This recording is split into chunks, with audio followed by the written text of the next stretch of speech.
जुनी पेन्शन योजना लागू करावी या मागणीसाठी सरकारी कर्मचाऱ्यांनी आजपासून बेमुदत संप पुकारला। या संपाला शिक्षक, शिक्षकेतर कर्मचाऱ्यांकडून आजच्या पहिल्या दिवशी संमिश्र प्रतिसाद मिळाला। या हिवाळी अधिवेशनात घोषणा होत नाही तोपर्यंत संप माघार घेणार नाही आणि मागण्यांची पूर्तता झाली नाही तर येत्या निवडणुकीत धडा शिकवू असा इशारा विविध शिक्षक संघटनांच्या वतीने देण्यात आलाय। जुनी पेन्शन योजना लागू करण्यासह आपल्या अन्य मागण्यांसाठी सरकारी कर्मचाऱ्यांनी आजपर्यंत अनेक वेळा आंदोलनं, मोर्चे काढले होते।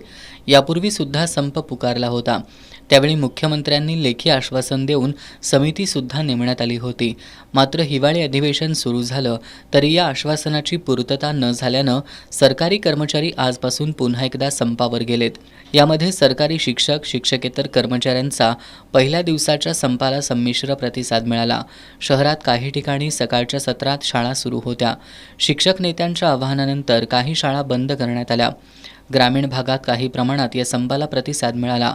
एरवी कामानिमित्त नेहमी वर्दळ असणारे शिक्षण उपसंचालक कार्यालय आज ओस पडलं होतं। आज टाउन हॉलमध्ये सर्वांनी एकत्र येत सरकारविरोधी जोरदार घोषणाबाजी केली। आमच्या मागण्यांची पूर्तता होत नाही आणि याची हिवाळी अधिवेशनात घोषणा होत नाही तोपर्यंत संप माघार घेणार नाही। जर मागण्यांची पूर्तता झाली नाही तर येत्या निवडणुकीत धडा शिकवू असा इशारा महाराष्ट्र राज्य खाजगी प्राथमिक शिक्षक सेवक समिती राज्याध्यक्ष भरत रसाळे यांनी दिलाय। आणि आज संप होतोय म्हटल्यानंतर काल संध्याकाळी आमच्या संघटनांची सुकाणू समितीची मीटिंग घेतली आणि पुन्हा तीच खोटी आश्वासन दिलेले आहेत। आम्ही लावतो, आम्हाला वेळ द्या, पण आमचं म्हणणं एकच आहे की आता तुम्ही बाहेर बोलायचं नाही।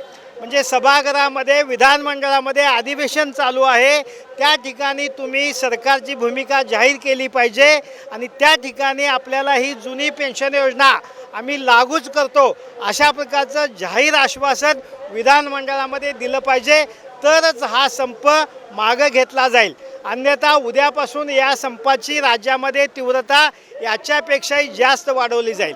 आणि शेवटचा इशारा आहे, एवढं करून जरी हे शासन बदललं नाही तर येत्या 24मध्ये जी लोकसभा आणि नंतरची विधानसभा आहे त्या दोन्ही निवडणुकांमध्ये या सरकारला आम्ही 17 लाख कर्मचारी आणि त्यांचे कुटुंबीय हे सरकार खाली खेचल्याशिवाय राहणार नाही आणि आम्हाला जुनी पेन्शन योजना लागू करणारं सरकारच आम्ही आणू आणि जुनी पेन्शन योजना लागू करून घेऊ अशा प्रकारचा इशारा आजच्या या संपाच्या निमित्तानं, भव्य सगळ्या समूहाच्या निमित्तानं आपल्याला देतो।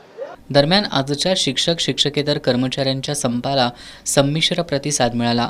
मात्र उद्या भरत रसाळे, दादा सोलाड, SD लाड, सुरेश संगपाळ असे शिक्षक संघटनेचे पदाधिकारी संपामध्ये सहभागी होण्यासाठी गटागटानं जाऊन आवाहन करणार आहेत।